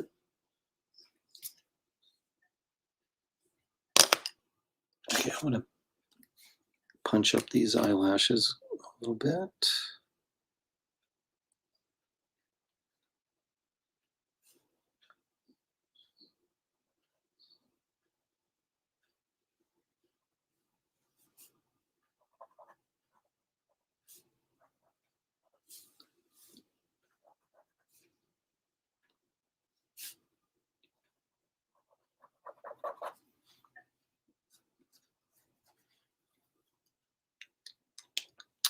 All right, so then we grab the David Williams Presto pen.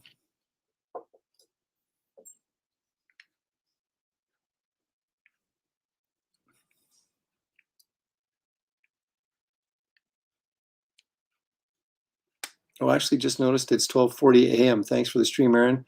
See you on the next one, hopefully. Thank you, Glitch. 12:40 a.m. Holy smokes. Where are you at, man? Australia?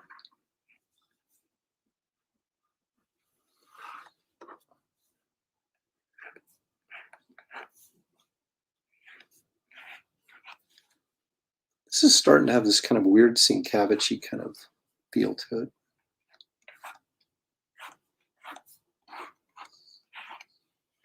Which is good because I need to branch out a little bit, man. I need to get weirder.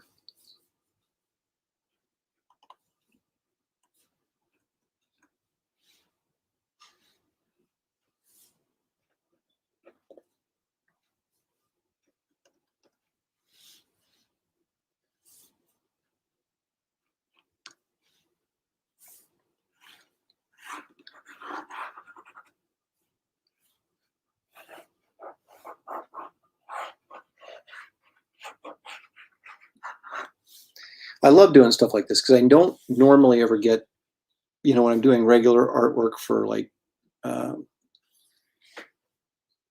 comic pages and things like that, I never do anything crazy like this.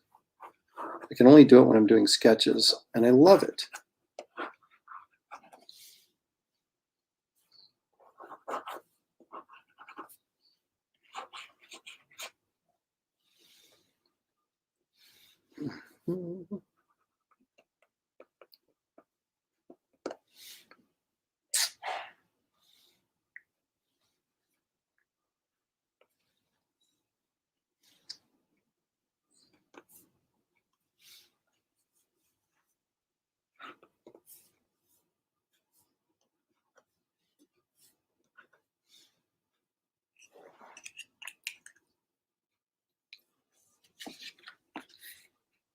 So you can see how wild that hair with all that, the heavy black, the light, and then the white in there. It's just kind of crazy, man.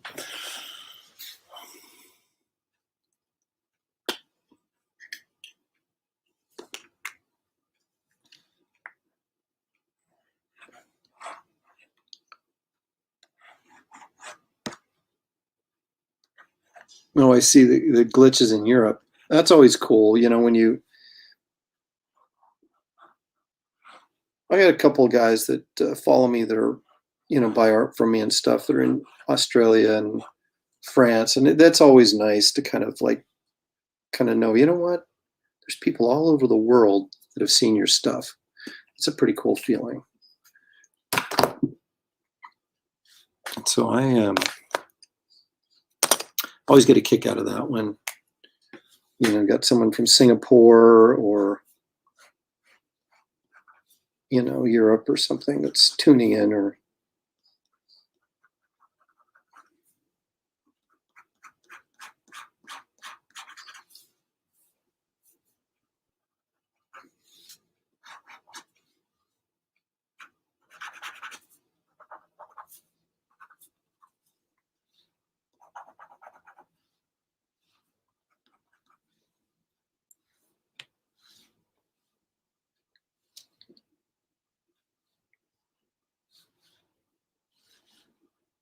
so you never know how this stuff's going to turn out. But if you keep with it, stay with your plan. A lot of times it turns out pretty well. I did notice that underneath this glove should be shadowed, and it isn't. So we'll take care of that right now.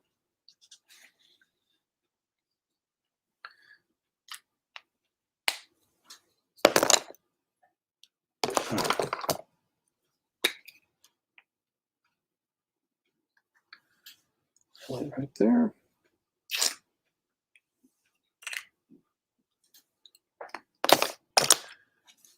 These boots are a little... No, I didn't not draw her feet because I can't draw feet. I just ran out of room and didn't want to cut her off right at her ankles. So I brought the hair around here so it has a little bit better balance and feel to it.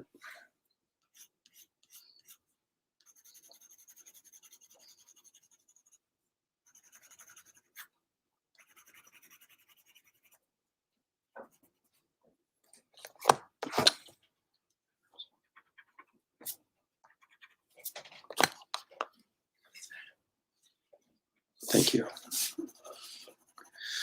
Shelly Showtime fed the dog, saved me a trip. So helpful.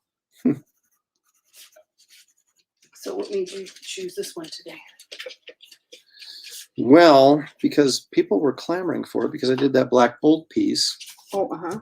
And she's like, part of the team Oh. that he's on. Did So not know that. she's one of the Inhumans, Shelly. Oh, I'm feeling pretty inhuman myself. Yeah, that's good. Thanks. And Mike Fergone from Minnesota Yeah. has already bought this. How about that? Oh, very nice. So apparently it was a good choice. Yep. Okay, so I'm going to do like a outline here, and then we're going to call this a spectacular success. Finito. Oscar likes it too. Okay. Well, my showtime's over. I'm going back to bed. All right. Shell had her neck worked on yesterday, so she's in recovery from that. Not just worked on. Well, without getting into any gory details.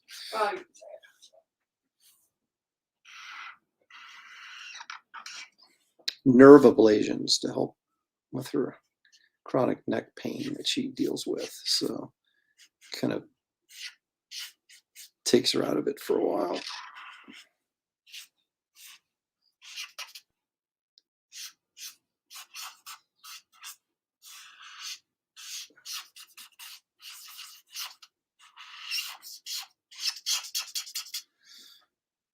All righty.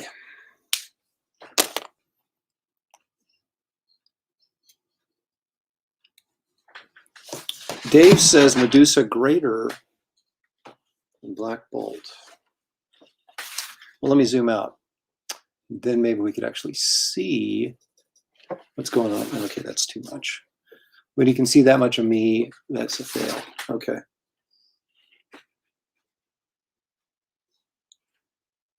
I don't know.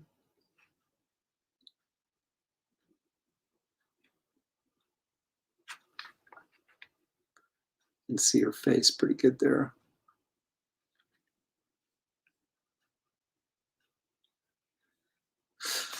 So that was tremendous fun. I guess I should sign this sucker because I don't want to ship off any art that I can lay claim to. So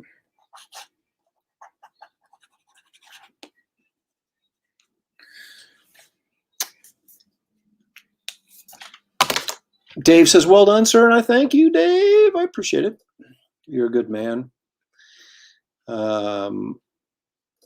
Hey, Dennis from the Dennis and Andy Show. It looks great, Aaron. Thank you. Are they really? I don't think they are.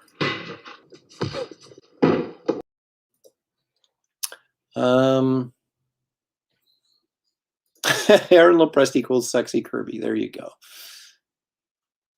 Oh, that was based on Joe's comment.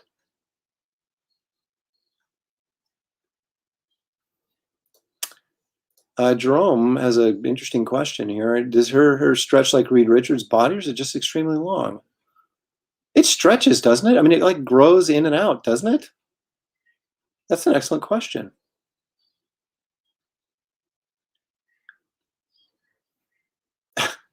Mike, you don't think anybody would believe you drew that, huh? I'll scan this baby because you'll see it more clearly in a scan than you are in this sort of. Colors are not exactly right. We're getting some reflectivity off of the surface, so we're not getting to see all the detail there. Yes, Mike, send me an email.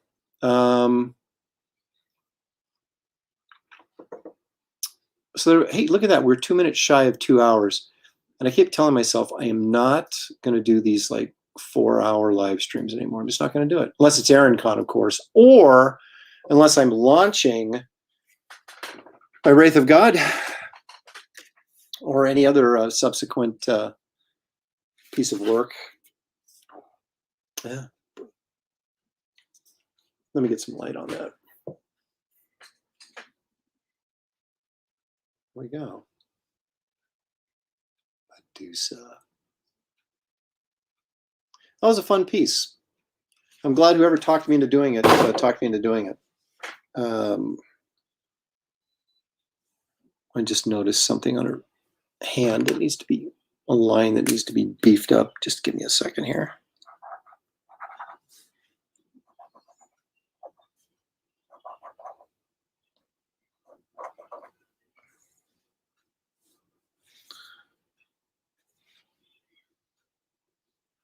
All right, fab. All righty. Well, gang, I was really wanting to do this live stream so that I could show you the video, but I guess we're gonna have to do it tomorrow. Oh, see, now this always makes me sad when someone comes on just right when I'm closing her down. You just missed all the fun. Just got home and caught a bit towards the end of that piece, and it was absolutely beautiful. Hi, Aaron. Hi, GJ.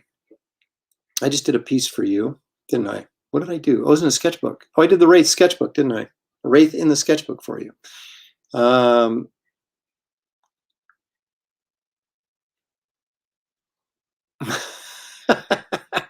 bought so much at AaronCon, I had to hide some packages from my wife. Found one today and opened it. It was like going to the con all over again. That's pretty good.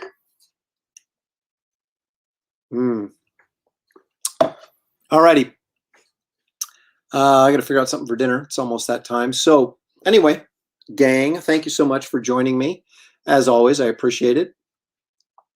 I'd like you guys to know that, well, I'm going to let you know what you already know, which is please like and subscribe to this channel if you haven't already. I appreciate any support I can get in that regard. Also, I have a property called Wraith of God, which is launching very, very soon. So if you haven't signed up for that, please follow the link and sign up because there's a limited edition trading card you get when you order if you signed up early. And you can only get the card if you sign up early. So don't miss out on that because all you have to do to sign up early is type in your email address. That's it, and you're on the list. So I'd appreciate your support for that. Keep your eyes open because I will be giving out information as soon as I lock down the launch date. You guys will know, and we'll do a countdown and get the hype ball rolling and really get ready to explode with Wraith of God, which is the most anticipated graphic novel project of the year, and I don't say that lightly. So we've been trending on #1 for quite some time on the pre-launch pre-launch campaigns, and a couple of people have eked in front of me the last couple days. So I dropped a third, so I almost cried. So I want to get some more activity on that pre-launch page so we can get back to trending #1.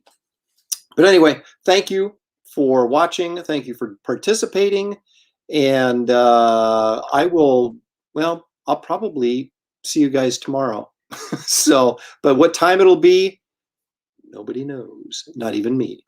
So thanks, guys, and I will see you tomorrow.